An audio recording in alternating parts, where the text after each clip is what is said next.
Hold on a second, fellas. Don't. And here we go. Hey, did y'all ever hear about when Stacey King was asked about the night Jordan scored 69 points? He said, "I'll always remember that as the night me and Michael Jordan combined to score 70."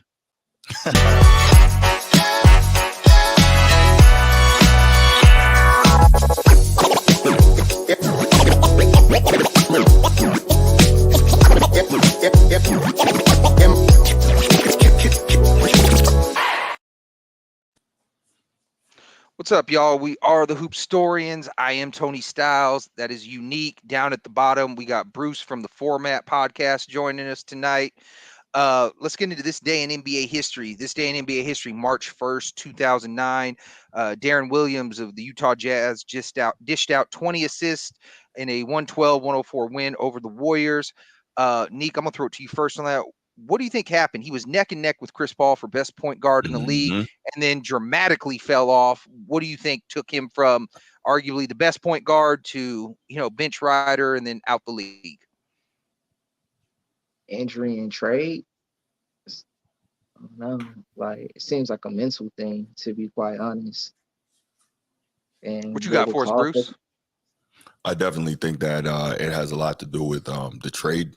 A lot of times we see players really do well in a particular system, but it's funny because he and Jerry Sloan, late great Jerry Sloan, were clashing a lot, and it didn't work out. But then when he left them and went to Brooklyn, he was never the same after that. So I think if he looked back, he probably wishes he could have worked that out with Jerry Sloan and stayed there longer. I remember around that time, I was really arguing and telling people like, "Yo, he's better than Chris Paul," because at that time he was. But obviously history won't remember it like that. Well, I got to disagree with you on that. The thing that separated him and Chris Paul for me was the defense. He was not nearly the defender Chris Paul was. So I was always arguing, I'm not saying he's not good. I'm just saying he just Hmm. wasn't Chris Paul, because that's what separated Paul from like Nash when he took the throne from Nash as best point guard and all that. So you got anything to add, his, Nick? yeah, his height though. You feel me? So where he kind of fell off on defense, he did present a more offensive threat with how tall he was compared to Chris. Yeah, he definitely was the bigger guy and all that. Hmm. Well, that was this day in NBA history.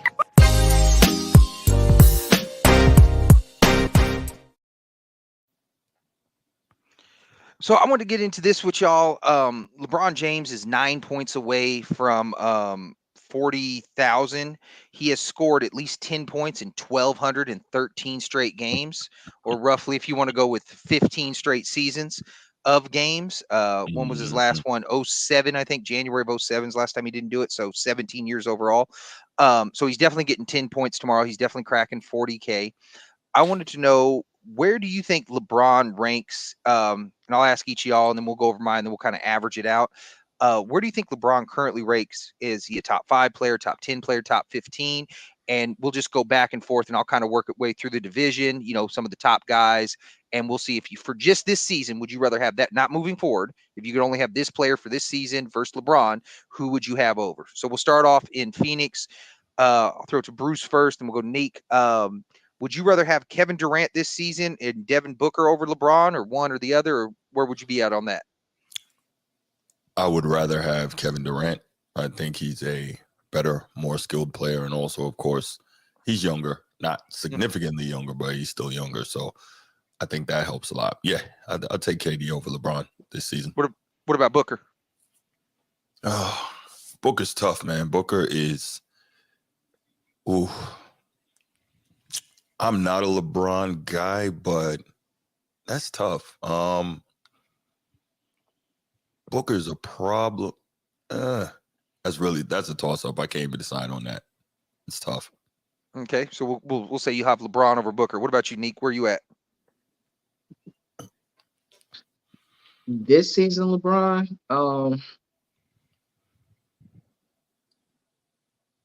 I have KD over LeBron this season as well. Thing about LeBron though is I think I trust LeBron in the playoffs a little more than I trust either Booker or KD at this point. I think they're better. I think both Booker and KD are better right now for the season. but I feel it's going to be different in the playoffs. So then, are you saying you would have KD and Booker both over LeBron this year? Would For you the would you put season, it? yeah, for the season, Okay, they're better than LeBron. right. So yeah, I'm on the same thing. I would rather have KD and Booker over LeBron. Let's go to his own teammate. What about AD? AD's been playing really good this year. We'll go to Neek first. What you got? Would you rather have AD than LeBron? Would I rather have AD than LeBron? No, Yeah. no, I would not. First of all, I don't even trust AD to give me a whole season. That's first of all. Second of all, when he does play, I don't see him as being consistent when he's out there. So he's not going to consistently show up, and he's not going to consistently show up on the court either. LeBron, he's showing you consistency. You feel me? Every year, every game, LeBron gives you something.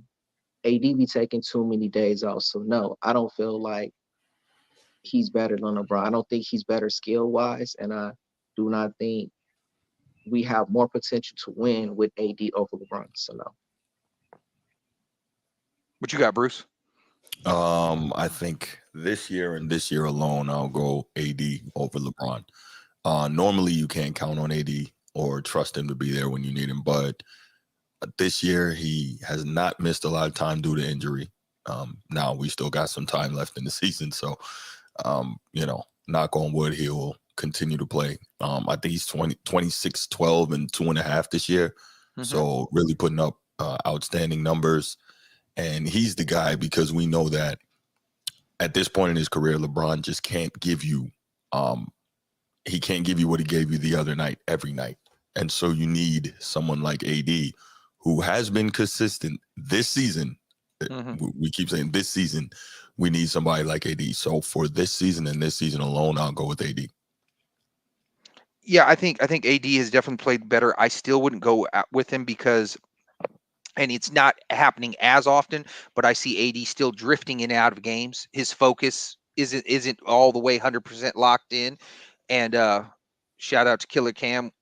We just breaking down LeBron right now. We'll see what's up. So yeah, I still wouldn't have AD over him, although I think he's closed the gap by a wide margin, and I would see why anybody would pick AD. I just personally wouldn't do it. Mhm. Let's go over to the Clippers, and we'll go to you this time, Bruce, first. What about Harden, George, and Kawhi? Would you have any of them over him for this season? Oh, definitely. I think all three. But again, obviously, it was just like the AD thing. It's the caveat of health, right? Mm-hmm. But the way those guys are playing and the way the Clippers are playing this season, I think I'm taking all three. I mean, I don't think there were too many times realistically, if they're both healthy and um, at their peak, I think Kawhi Leonard is just an absolute beast. He can't distribute the ball like LeBron, but get a bucket, get a stop, I'll take that. Paul George, I think, can play from the 1 to the 3. And I guess in this NBA, he can also play some 4. So he's got a lot of versatility, like Paul George a lot. Not a James Harden fan, but I'm really impressed with the way that he has been able to check his ego with the scoring and really fit in well with the team. And he's been seamless. And I was really surprised by that. I didn't think that was going to happen. So, yeah, definitely Harden and Paul George and Kawhi. What you got, Nick? Funny, these are all things that I was thinking, but yeah, I would definitely take all three of them over LeBron. Um, Harden has surprised me as well. I didn't expect Harden to show up and contribute to that team the way he is, but he's actually out there acting like Harden from OKC, Harden from just the Harden we're accustomed to from Houston. But Mhm. anyway, Paul George is doing what we're used to seeing Paul George do when he was comfortable in Indiana. He's out there, he's feeling good for why. So they're bringing that unit and showing everybody the type of threat they are when all three of them are out there. And it's looking very scary for the West and for the league in general because you got Paul George who he's shown that maybe he hasn't made it to the finals yet, but he's shown he's that type of person that he's right there, kind of like people like Reggie and Ewing, games away from getting titles. You got Paul George, who was games away from actually making it to the finals. He got the hunger still. He's still Mhm. playing. He still got the talent. And then you got Kawhi. who is gonna give you most of what LeBron is giving his team. Like you said, minus the assist, but at the same time, he's quite the defensive beast. And then offensively, you don't know what he's gonna do, but he can pretty much do what he wants to, kind of like in a Jimmy Butler kind of way, even where it's just like you don't know, but he's good from anywhere. So yeah, I'm taking all three of them over LeBron. So me personally, I would just take Kawhi over LeBron. With the Harden thing, he's gelled. I think the talent around him is what's making them look so much better. Normally, when you join a quote unquote super team and you're used to having a high rate of shot attempts and your shot attempts go low, your efficiency goes up. He's still shooting the same as years before, still about 44%. He doesn't even make, this is Harden, he doesn't even make 50% of his twos. Now, his 3-point shot has gone up by 2% or whatever. And the fact that his infamous playoff meltdowns, and he hasn't showed me enough this season to think that Yeah. that won't happen in the playoffs. So I definitely wouldn't take Harden over him.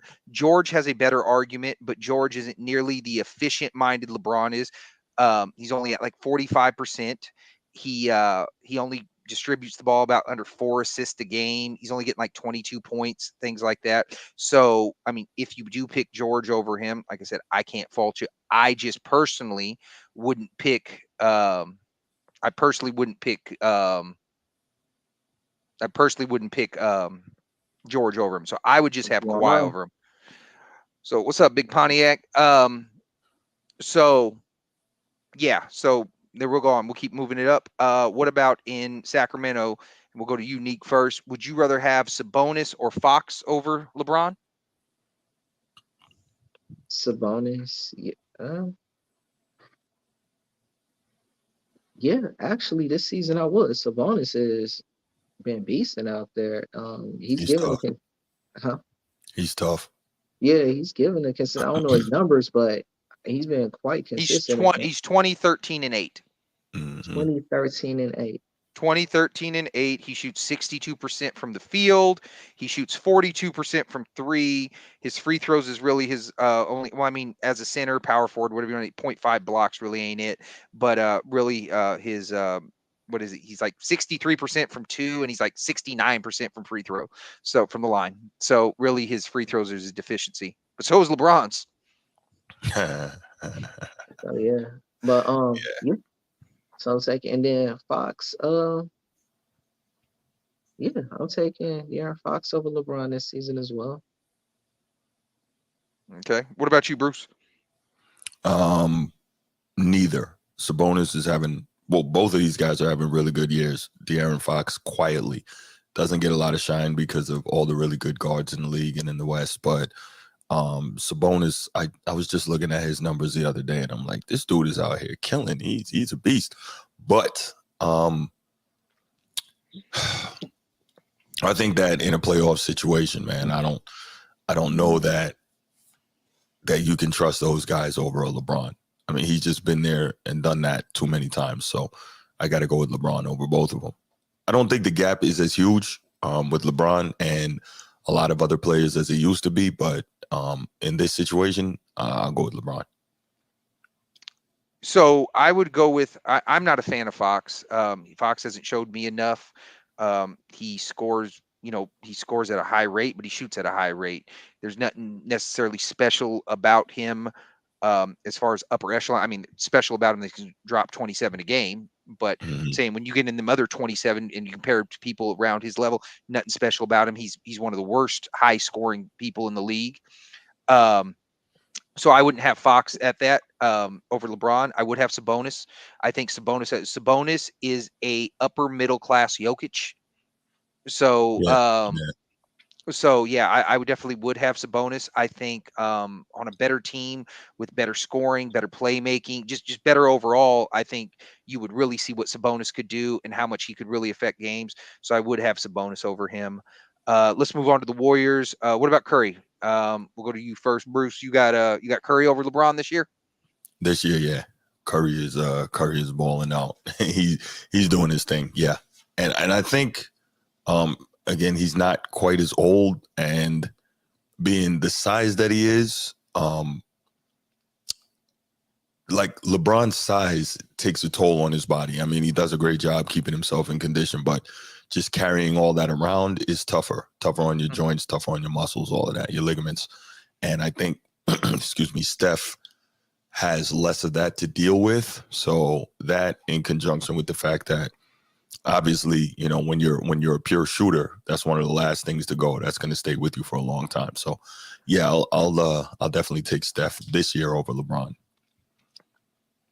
Neek, you feel the same way? Oh yeah, I'm definitely taking Steph over LeBron. First of all, the fact that he is a shooter works in his benefit because he came into the league as a shooter. So it's like, even if he doesn't have to be the one controlling the ball, so let's say he loses his speed or he loses his handle, doesn't matter. He can become, he can become a spot up. You feel me? All he needs is a Draymond. All he needs is somebody that can toss on the ball. He just runs to his spot and he'll be a spot up shooter, and he's still gonna be deadly. So this season, Steph has shown that, he's been up and down, but at the same time, he's been consistently given 25. What I think 27.6 is what he's averaging 25. currently. All right. So he's averaging 27 still. So even with the games where he's getting below what you would expect, he's getting as low as like 10 and less than 15 and everything like that. He's bouncing back with his 35s, his 37s, his 40s, and everything like that. And Steph, he's been going to the playoffs pretty much his whole career at this point. So he can be trusted even when he's having a bad record. Once the Warriors are in the playoffs, or once they're even in the play-in, it's up at that point. So I have more confidence, I have more faith in Steph this season than I would in LeBron. Yeah, I'm gonna have Curry over him as well, and I'm gonna keep this really short. It's just for the simple fact when Curry is out there anywhere past half court, you know what I mean? It puts the defense in a panic. And just that simple fact alone, and since he's won as many rings as LeBron in less years, I got to go with Steph over LeBron this year currently.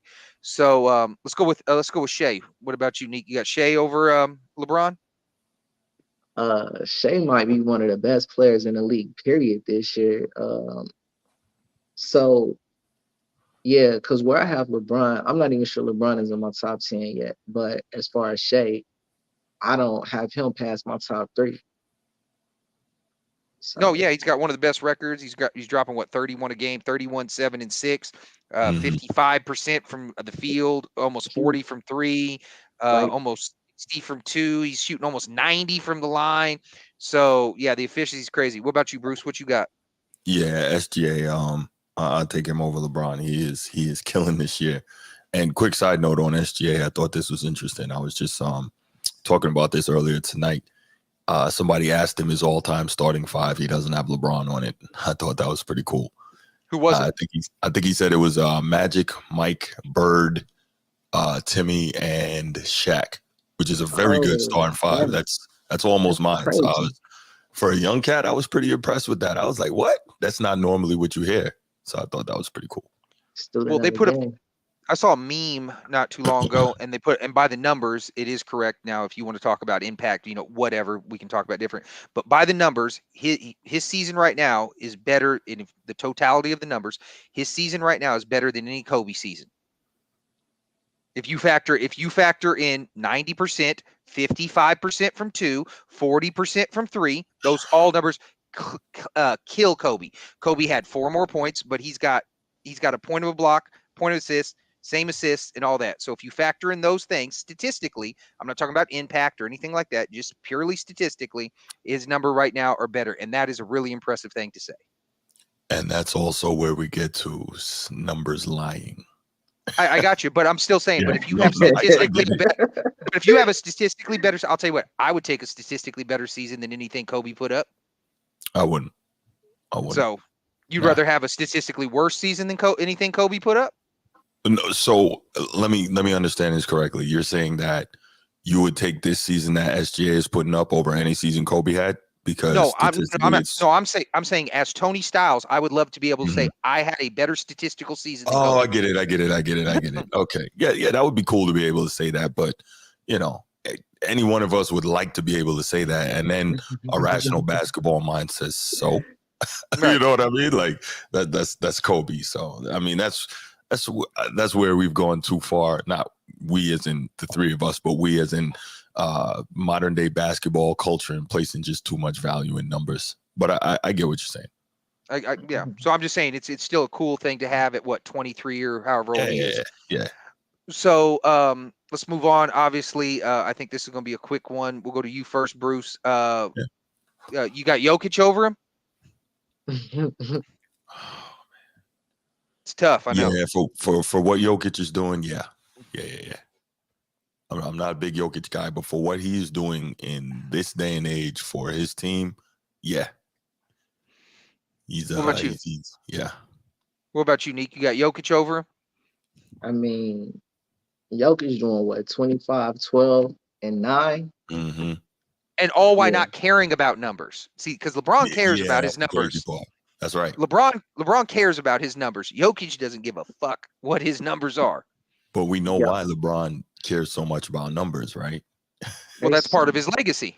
Yeah, because he knows he's not actually better than Mike, but he's going to use the numbers because he knows that his minions are going to throw numbers at everybody to try and say, okay, well, this is what makes him better. He knows that, but it's another part of his argument. He knows he's not better than Mike, though.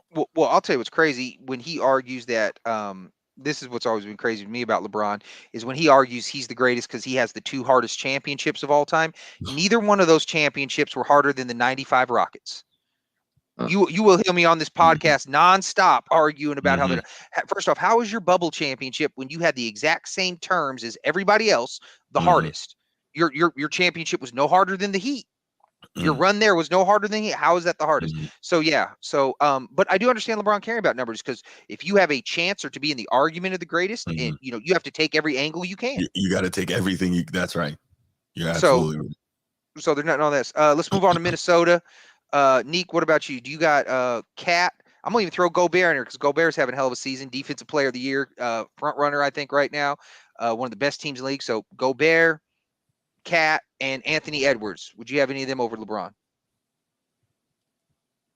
Tough. Real quick. The context is based off what you've seen this season. Do you think LeBron's a top 5, top 10? What players would you have over him? We haven't got to the playoffs yet, so we don't know what LeBron's going to do. We're just going with what we've seen this season. So that is the context of this. And I'm not saying that LeBron wouldn't be in a couple guys. That's why we all have a different list right now. We're not all agreeing on the same players. It's just kind of what we think. We're going to average it out because KG's arguing on his podcast. LeBron's top 5 still. And I just don't see that. So I'm kind of breaking this down based off that.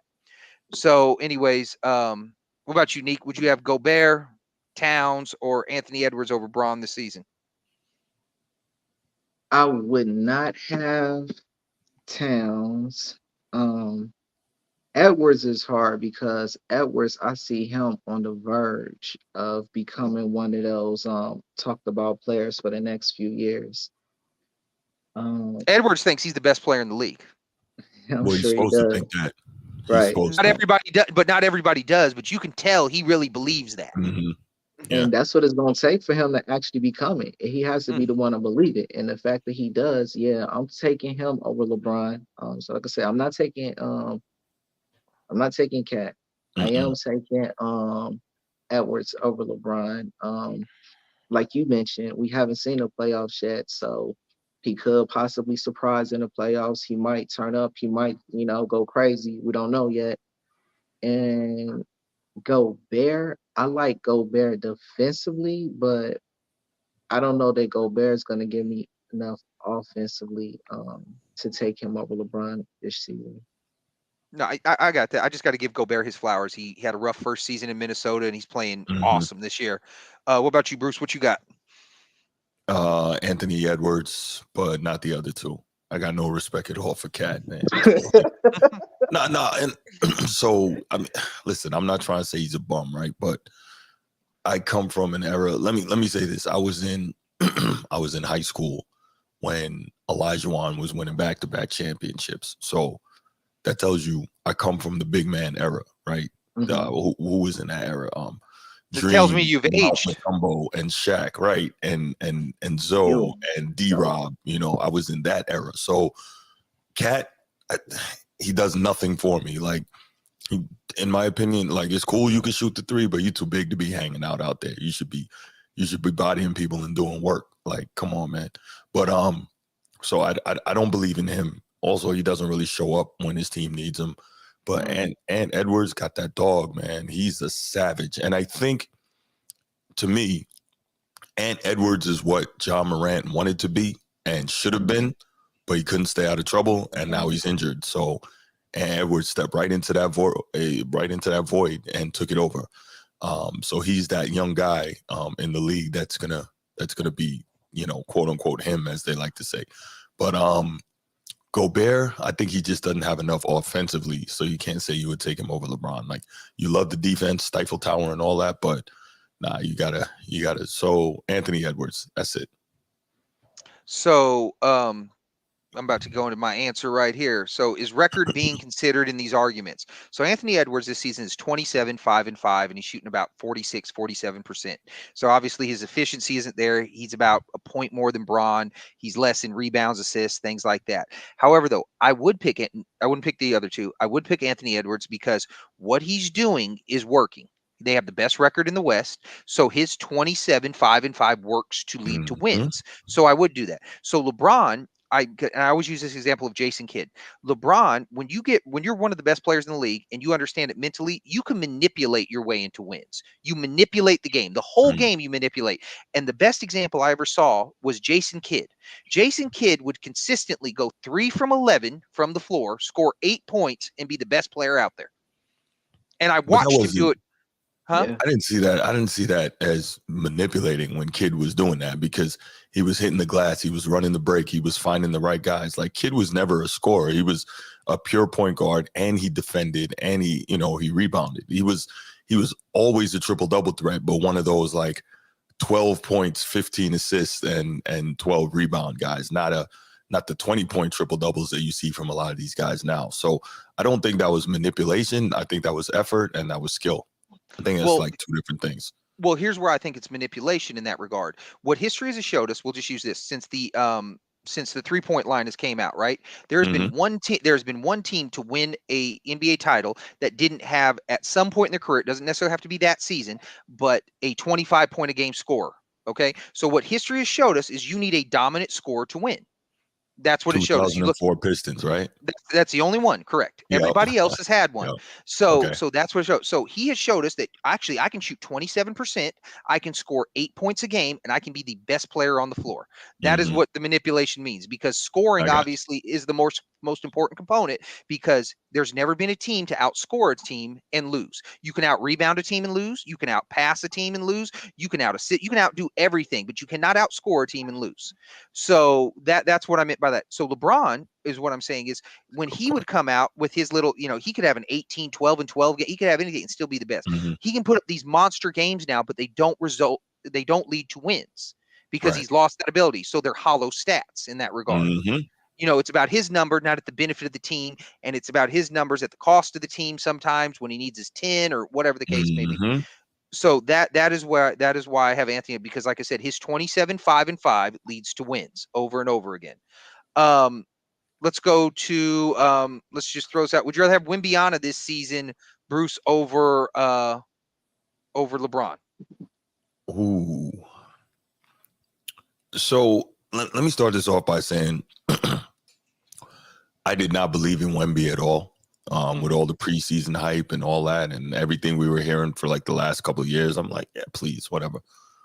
What has thoroughly impressed me, because I have complained for many years about the lack of rebounding in the modern NBA, for a dude who looks that frail, he attacks the glass. Like, Wemby is going to get that ball off the glass, and he's blocking everything. He's like 3.5 block shots per game. So he's really defending and he's really rebounding. So I'm much more impressed with him than I thought I would be. That said, not quite yet. Still going to go with LeBron by a little bit. Not quite yet, but Wemby clearly is coming.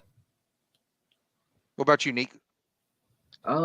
Yeah, I kind of gotta agree. I would love to say that I want to pick Wemby over him. I mean, look at it. Wemby's a rookie giving you 20 and 10 and he's also getting a few assists. So it's like Wemby is definitely going to be the new wave. Right now, I think I said this before. I want Wemby to bulk up a little bit. So even though I Me do too. like the fact that he's still young and he's still, grabbing on boards and everything like that, I think I would rather have LeBron. I think I'd rather have Wemby like, training, getting, pumped, something like that. And I'll take LeBron over Wemby this season. Hmm.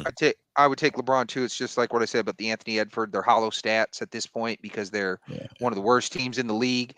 Yep. He's only worth. I don't know. Like we talked about this on our last podcast. I don't know if Wemby's frail. That's why he's only playing 28 minutes a game. I don't know if they're worried about it. I don't know if it's just because he's young, not acclimated. Obviously, in Euro League, you play less games. But yeah, I would have LeBron over that. Neek, let's go to the Mavs. Would you have Luca and Kyrie over LeBron this season? Kyrie, well, actually, Luca, I'm gonna go with Luca definitely.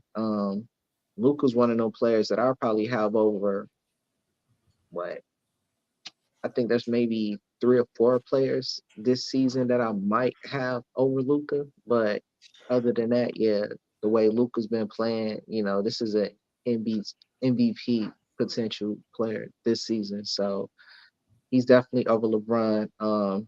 Kyrie, I still don't trust Kyrie.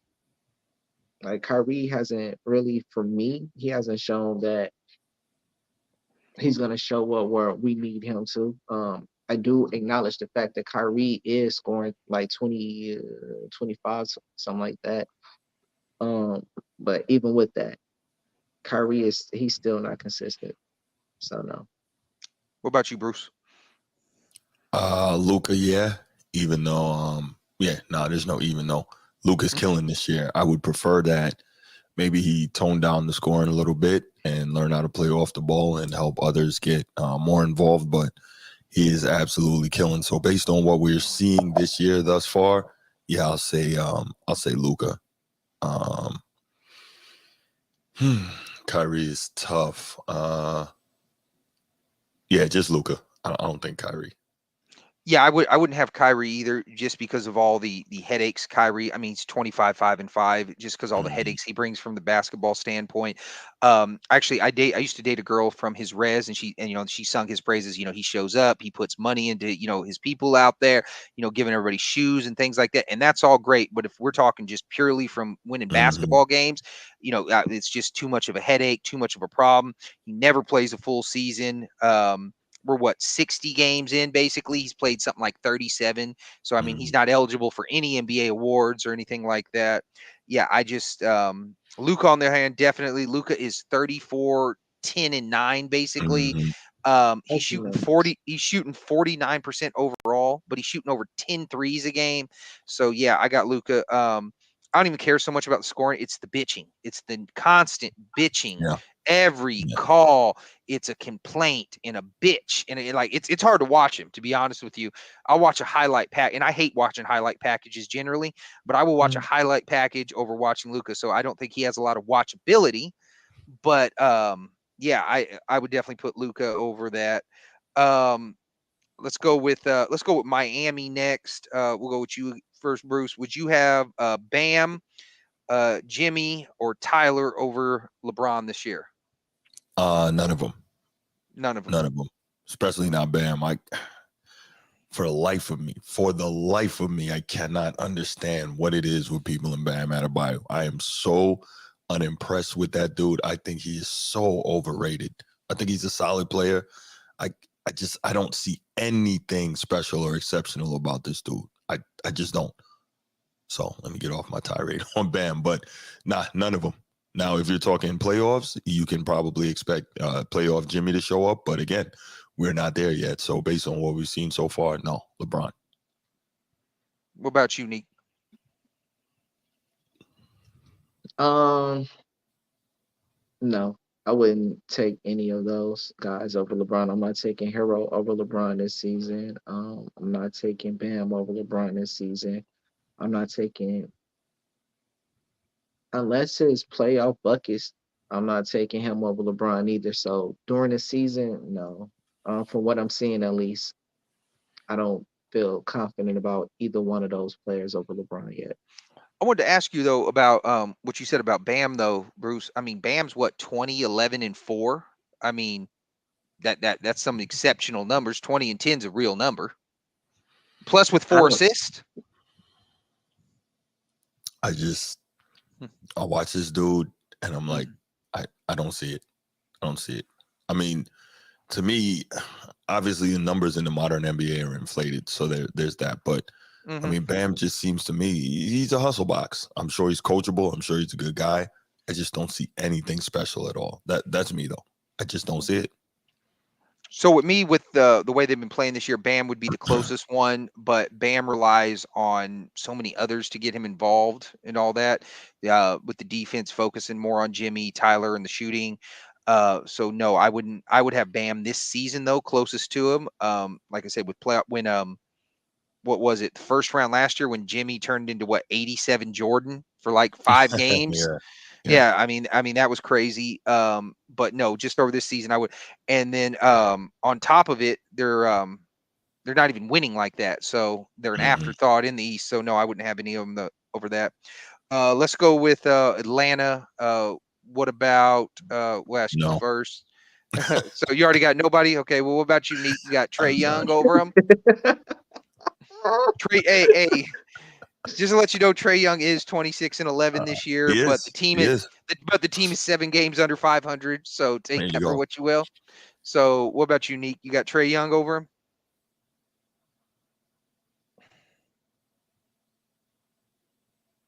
No, like his stats, they're not converting to wins. So Right. Right. no, no. And then who else are you gonna say? Or that's it? With Atlanta, I mean, as you say, DeJounte Murray, but he's having a down year too. So Yeah, he is. It's Mhm. actually I feel bad too because I wanted to see him go crazy this year. To be honest, I had high hopes. Like, yeah, I don't know. It's kind of like the Jordan Poole thing. Like I thought they was both gonna at least give like 27, 28, probably like 5 and 6 or something like that, but negative. No, I okay, wouldn't take him either. But yeah. okay. Let's go with we'll go with you, Bruce. You what about Tyrese Halliburton, Pascal Siakam with Indiana? Either one of those? So this is interesting. Halliburton, I think, is a problem. I didn't know he was this good. Like this year, he is getting busy. I did not know he's this good. What is he like 27 and almost 12, right? No, he's I mean he He- was, but now he's 21 and Okay. 12. But what's Okay, he crazy to cooled me, off the scoring. Okay. yeah, but what's crazy, I mean he's a big body obviously for the point Hmm. guard, but what's crazy to me is he's got like this herky jerky ugly ass shot. He looks like he should be in the Terrible. 70s. He looks like he should be from the 70s. He looks like he's like Jamal Wilkes or something like that. And That's a that's good actually that's a kind of good and analogy. that's actually how kind of Jordan Poole plays, except just Hmm. not nearly as good. But yeah, so Right. Right. what about Pascal? Nah. So you got Halliburton over LeBron? I think so. Yeah. Halliburton is man. He's balling, and he's a floor general. I like that. I'm kind of old school in that. I love that pure point guard thing, and he's doing it. Right. What about you, Neek? I give Halliburton his credit this season, being what is he, 2011, something like that. But anyway, I give 22 and him 11, 22 and 20, 12, basically. all right. So I give him his credit for this season. I do. Um, I still don't put him above LeBron. I do see him as being close. So Mm, isn't if there's an argument, or not even an argument, if there's an opinion that LeBron mm-hmm. is over, that's fine. But for me, yeah, I still trust LeBron more than Halliburton. I know he does have a better record and all of that, but Yeah, I'm gonna yeah, go with something Halliburton about too. LeBron. Yeah, I'm gonna go with Halliburton too because I am a really big proponent of 20 points and 10 assists. There's only been something like what, and it's happened a lot more this year, but or the last couple of years, but so it's something like 15 players ever that have done that. Guys like Gary Payton didn't do it. John Stockton didn't do it. Jason Kidd didn't do it. Steve Nash didn't do it. Steph Curry, who now is in the argument for the greatest point guard of all time, didn't do it. which is So stupid. He shouldn't be in that argument. But anyway, no, I agree. I don't think he's done more than Magic, but no, not close. But I mean, if he's the second, then I guess he got to be in the argument. I mean, He's there's a not the first and second. second or the Well, third or hey, the we'll have to fourth get you. or fifth. Well, we're gonna break down the greatest point guards of all I time. We'll have to got you. get you on for it. Yeah, man. Um, so yeah, I'm big on the 20 and 10. I have never been a Siakam fan. That's like what you were saying about Bam. I do not Hmm. see what's Siakam. He scores 20 a game because he does it inefficiently and shoots a shitload of shots. Mm. I am big on efficiency. Hmm. Um, and Siakam is not it. So yeah, I definitely don't have that. Um, we'll move on to the next one. Neek, what about Donovan Mitchell? You got him over LeBron this year?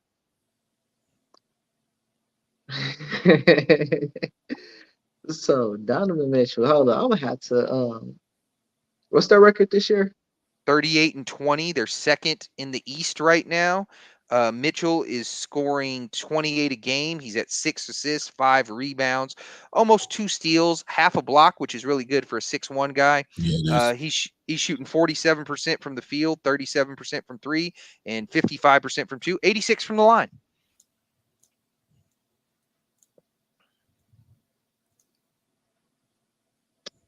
Yeah, the fact that they're in second in the East and he's putting up them kind of numbers, I'm gonna have to go with Mitchell this season. Okay. You want to expand upon that, or is that all you got for us? I mean, so long as he does show up in the playoffs. So, but other than that, this is a consistent season. You feel me? He's producing, and we're Mm-hmm. seeing the results. He went to that team, and he's showing that he can actually get it done by getting his team to the second in his spot. I mean, in his conference. So yeah. Got you. What about you, Bruce? What you got for us? That's another tough one. You got a bunch of tough ones tonight, but LeBron by a hair, LeBron by a little bit. I think for me, um, size really is a factor. Like I think, like you got a small guard like that. Generally, you'll go with a bigger guy, especially if the skill set is somewhat comparable. I think you go with the bigger guy because it lends more to theoretically lends more to durability and the ability to probably defend a little more and rebound. So even though the numbers are quite similar and Donovan Mitchell's getting busy, I'll go with LeBron by a little bit. Yeah, I was just talking about this recently. I am not a big proponent of small scoring point guards. Normally, it leads to inefficient scoring. It leads to inefficient playoff play. It leads to not wins. There's a few that maybe that's different, but when you are a high volume short player like the Iversons, the Trey Youngs, the Stephon Marburys, the Steve Francises, the Donovan Mitchells, it doesn't work. And just to show you, so I don't have Donovan Mitchell over, and I just can't look over past his playoff performances. He's putting up the same numbers, a little bit better on assists and rebounds that he was last year, but he always tails off in the playoffs. Just real quick, his playoff shooting is 42% his first year. He shot 32% from the field his second year. He pumped that up. The next year was the bubble. He shot 53% in the bubble. Then he shot 44%, 39%, 43% every year except the bubble. So he doesn't shoot good in the playoffs unless it's in the bubble. That's what he showed us. So yeah, I don't trust Donovan Mitchell. To me, like I said, it's leading to wins, but it's really because of, like I said, I think Darius Garland plays really well. I think they should go with him more. I think Jared Allen has an argument for Defensive Player of the Year as well. What he's doing, I think Evan Mobley plays solid with their two bigs. They're getting both double doubles.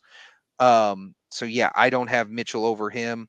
Uh, Neek, we'll go with you next. Do you got Dame and Giannis over LeBron this year? Mm. I have them both over LeBron this year.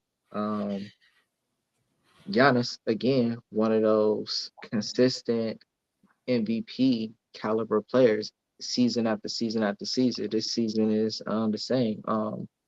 What are they? They're in third. I Yeah, believe so. Hmm. yeah. So either way, they're in the top five. So and Giannis is out there doing what Giannis does. He's out there getting his buckets, he's getting his rebounds and everything like that. Dame, I take him over LeBron as well. Dame is still, out there going on his offensive tears when he wants to. We already know clutch Dame. Dame time will be in the playoffs. So yeah, I'm taking Dame. He's got the team, he's got the unit with him, and he's also playing a high caliber basketball. So, Got you. oh, What about you? What about you, Bruce? What you got? Giannis, yes. Dame, no. Giannis he's complete, even though he doesn't have a complete offensive toolkit. He's complete in that he can get you buckets in just about whatever case, just about. And he defends, he rebounds, he passes the ball. Dame is bothering me because, and it's not all his fault, but he still has seemingly figured out how to play with Giannis, and maybe vice versa. So they got to figure that out. And again, to your point, the small scoring point guard, and that hasn't, at least not for Dame, only once has that shown to really be effective in the playoffs in terms of a deep playoff run for him. So Giannis, not Dame. I'm gonna co-sign with that. I go with Giannis. I think Giannis is having a really underrated season. First off, I still think Giannis is the best player in the league.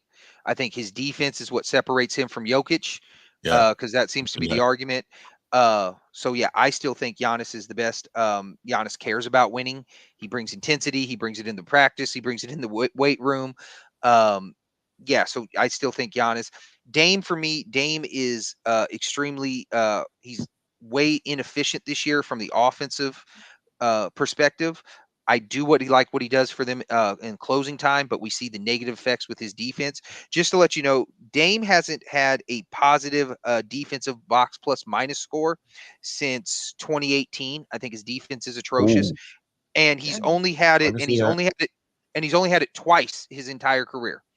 I didn't know it was that So bad. I knew he didn't defend, but I didn't know oh, it he's was been bad. that bad. Yeah, he's been bad Yeah. for years. So, and then Mhm. now we couple it with this year with the offensive inefficiency. We couple it with now we're changing our offense under Doc Rivers from Adrian Griffin and what we want to run. And then now there's the cachet of Rivers who has a ring and is a championship coach, and we haven't seen that work well. So what we were doing that was, like I said, they were 30 and 13. It was working.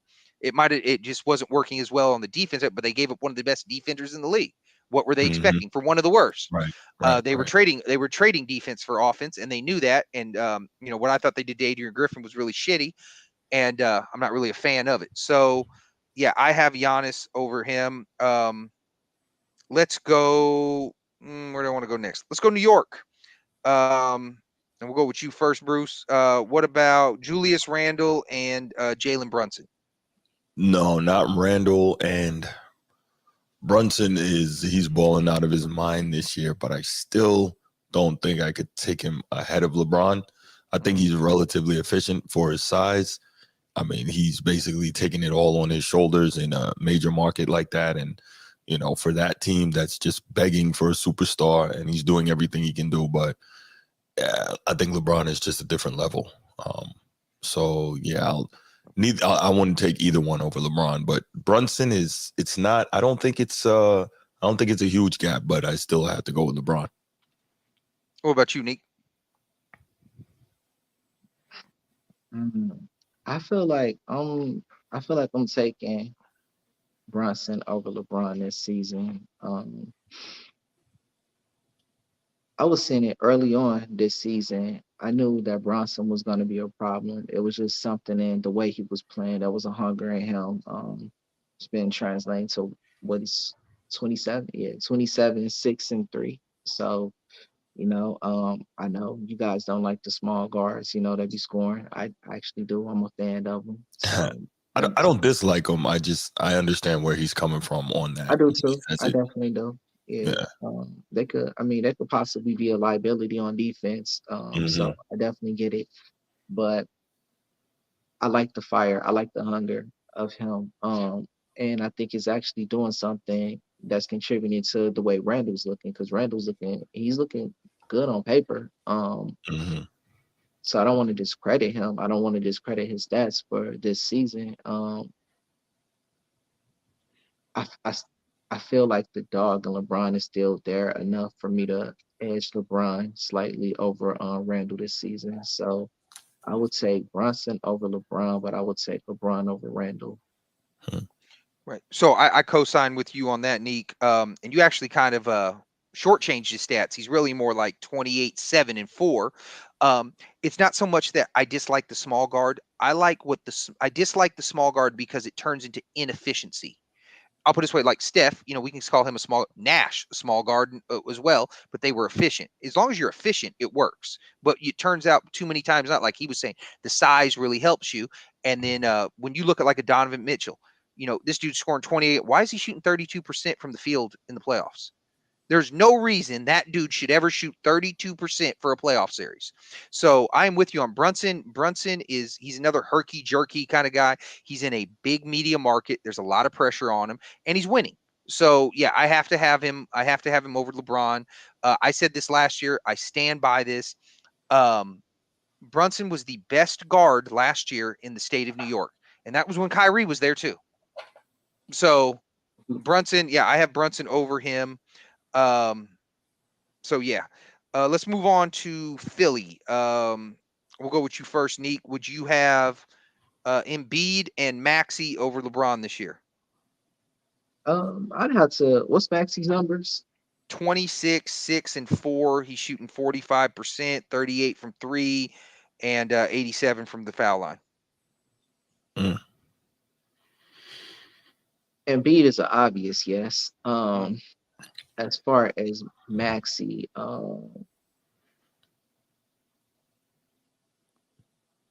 because he would be playing with Embiid, yeah, I'm going Maxey as well. Okay. What about you, Bruce? What you got? So is Embiid an obvious yes? He can't stay healthy. If he was healthy, oh my gosh, he's been killing this year. I am a big fan of Embiid because, like I told you all before, I come from the big man era, and Hakeem Olajuwon is my favorite player of all time. And watching what Embiid does, he's dreamlike, And so, only thing I don't like is I think he shoots too many threes instead of dominating more on the block the way he should. But that's the way the modern game is played. But if Embiid, if he could stay healthy, he would be completely unstoppable in today's NBA. Because, as much as everybody talks about Jokic, every time he goes up against Jokic, he absolutely eats his lunch. He destroys him.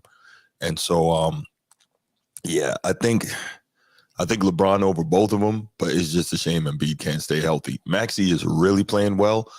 I think before we can really analyze how good Maxey is, it's going to be next year because, okay, now everybody's got the tape on him as the number 2, and we'll see what he adds to his game. We'll see, how he deals with defenses that are actually prepared to deal with him after a whole, off season of watching the tape. So Maxey is kind of, everybody knew he could play, but he's still kind of catching people by surprise because I think when Harden left, nobody expected him to be 26 points per game guy. So just make sure you got Maxey, no, but do you have Embiid, yes or no, or we're going? I gotta say Embiid, no, because he can't stay healthy. Gotcha. If he was healthy, it would be yes. Okay.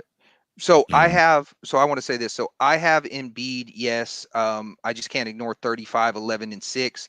I also like the statement he said, no matter what Philly's record is, whenever I'm healthy to play, I'm coming back. I'm not sitting out. I'm not doing that. I like that. Okay. Right. I like that. That's what I'm saying. I think Embiid has that dog in him. I think the 3-point shooting, I think it's a perception thing versus the numbers because I agree he should be dominating on the block, and he is because he's shooting 22 times a game this season, 19 from 2, 3 attempts a game. That's it. Not even once a quarter. He shoots a 3. Okay.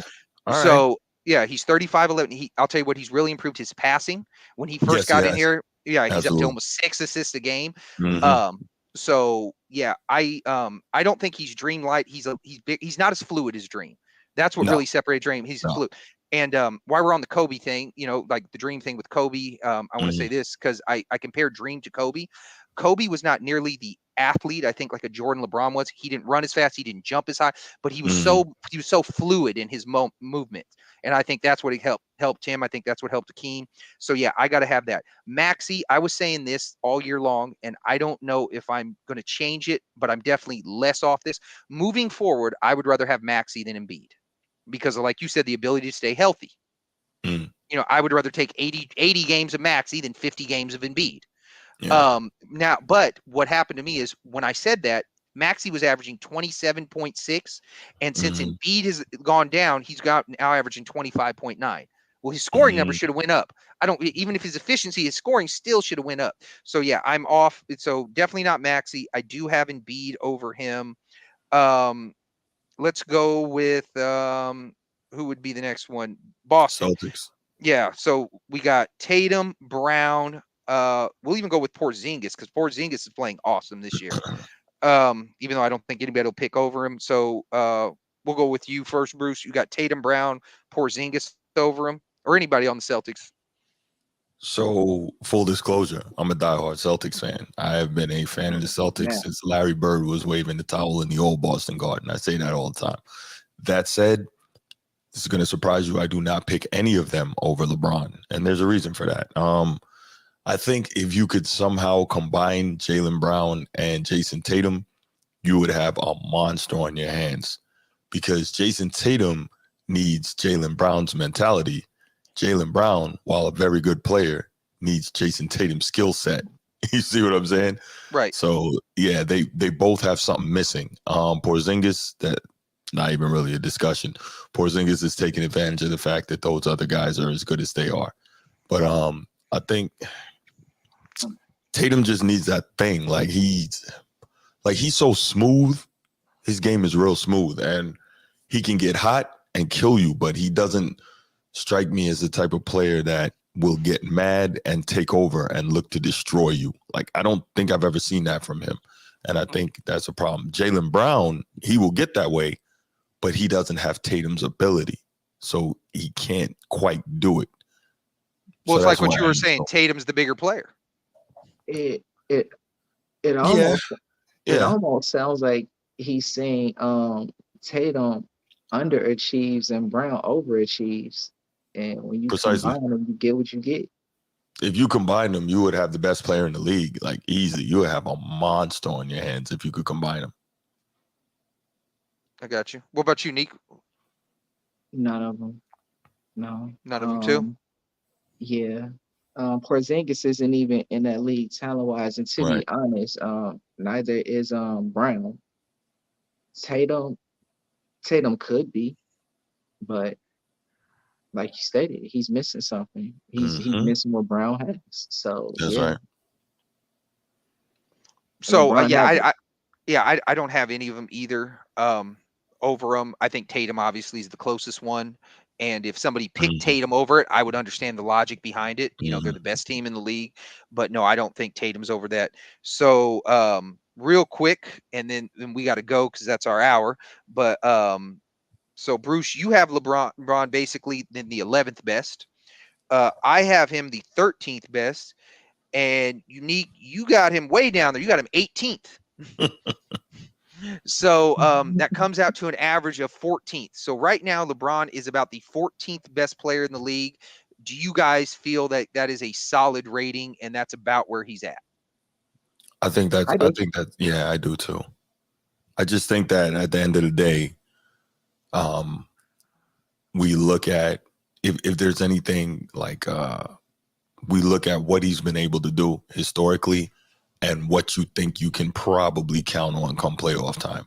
Whether you're a fan of his or not, and I most certainly am not, it's real hard to deny what he's been able to do in his career. Quick question. So I'm going to ask you all both this. I'm going to throw it to you first, Neek. One, how much longer do you think he can continue to play at an all-star level? He's already at 21. He's still over 25 a game. I mean, can he get to year 25 playing it? I mean, is this his last one? Where do you think? At this point, I believe he can. But it would suck because I think he can. It would suck to see him drop below what you want. You want him to go 25 for the rest of his career or No, no, no. 20? I'm asking you, how long can he play? Like, I'll make this up. Like he's Let's say all-star. he does the Harden thing and says, "Hey, I'm just going to score," and he's doing 17 and 12, whatever. How long do you think he can play at an all-star level? At an all-star level, and give me a season number to where, like, at what age or what season? Season 30, season 28, where he's no longer an all-star. It's the rest of his career, I believe. I don't think he's gonna have a season where he doesn't shine. I think LeBron is gonna be in the top 15 every season until he retires. I What if don't know he's what in he's year gonna. 35? That's what I'm saying. At what point would I will don't know he when not be he's able? gonna retire. Like, Yeah. you feel me? Whenever he retires, like I feel like it's gonna. I don't feel like he's gonna wean off it all. What about you, Bruce? How much longer do you think he can go at all-star level? I think eventually he's got to crash, but I do see, in my opinion, that all-star level lasting until probably year 23, 24. Because at the end of the day, so are we saying being an all-star or playing at an all-star level? Because that's two different things. As long as he has his fans, they're going to vote him an all-star, right? So there's that. But actually playing at an all-star level, I think he can still do it for a couple more years. The way he was seeing it, I saw what Tom Brady did, and Tom Brady obviously wasn't nearly the athlete, but then again, too, you don't have to be at that position nearly the athlete No, that you do have no, to you be don't. in the NBA. But I saw Tom Brady doing it till his mid 40s. I don't see how LeBron can't be playing. Like I said, it might be where he's getting 17 points and 12 assists or something like that. Got to completely change. He's more facilitating and caring less about scoring. I could see him going until season 25. I don't think 4 more years. He's Wow. 25 now. Uh, can't do it. I could be wrong, but every year we're getting better and better with medicine. Every year he's figuring out more and more ways to relax on the defensive end. So yeah, I could see you going until 25, Now 25 I years. will say this. I don't think LeBron's gonna play more than 5 years, like 5 more seasons, but I do think he's going to still play at an all-star level for the rest of his career. I feel you. And on that note, we're going to be out for the night. I want to thank Bruce for joining us. Bruce, you want to plug the podcast? Yeah, absolutely. You can catch me on YouTube, The Format Podcast, just like it says next to my name there. You can look that up, check it out, hit that like, that subscribe, that notification bell. We talk sports, mostly football and basketball, but get into some other stuff from time to time, a little bit of soccer, a little bit of boxing, whatever's big, but mainly football and basketball, college football, NFL, and pro, and just a tiny bit of women's basketball. I think I got a show on Caitlin Clark coming up. If you want to follow me on Twitter or X or whatever you want to call it, it's at Bruce F.A. Hope. That's at Bruce F.A. Hope. And you can find me on Instagram at The Format Podcast. Not only that, if you check out his TikToks, he does an amazing breakdown yeah. on curling. I never know how much went into the sport until I saw that. His curling knowledge is crazy, So He's make sure joking. y'all He's joking. make sure y'all hit the like and subscribe button on us. Until then, we are out. We are still dropping dimes like Dare, and y'all have a good weekend.